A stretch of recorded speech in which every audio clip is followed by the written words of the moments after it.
লাব্বাইক আল্লাহুম্মা লাব্বাইক লা শারিকা লা লাব্বাইক ধ্বনিতে চলছে পবিত্র হজের আনুষ্ঠানিকতা। এবছর বিভিন্ন দেশের প্রায় 15 লাখ মুসল্লি এতে অংশ নিচ্ছেন। খুতবায় মুসলিম উম্মার ঐক্য, সংহতির আহ্বান এবং ফিলিস্তিনির মুসলিমদের জন্য বিশেষ দোয়া করা হয়। পশু কোরবানির মাধ্যমে আগামীকাল শেষ হবে হজ।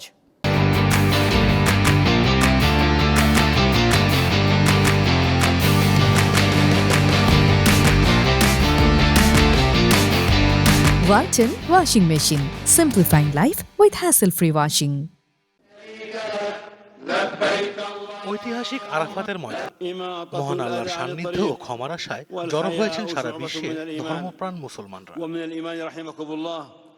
স্থানীয় সময় বৃহস্পতিবার অংশ নেন পবিত্র হজের মূল আনুষ্ঠানিকতায়। সবার কণ্ঠেই একই আওয়াজ, আমি হাজির, হে আল্লাহ আমি হাজির, তোমার কোনো শরীক নেই, সব প্রশংসা ও নিয়ামত শুধুই তোমার।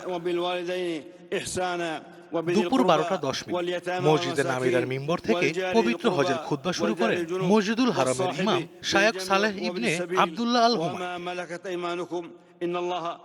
বাংলা, ইংরেজি, রাশিয়ান, চীনা সহ মোট 35টি ভাষায় এবারের খুতবা অনুবাদ করা হয়।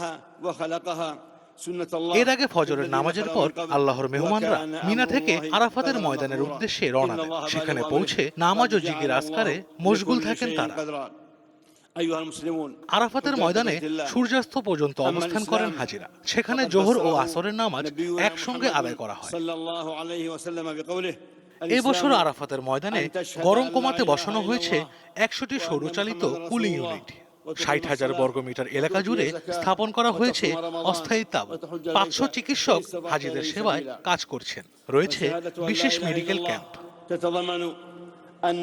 আজ মুজদালিফায় খোলা আকাশের নিচে রাত কাটাবেন হাজিরা। শুক্রবার ফজরের নামাজ আদায় করে মিনায় ফিরে শয়তানকে পাথর নিক্ষেপ করবেন তারা।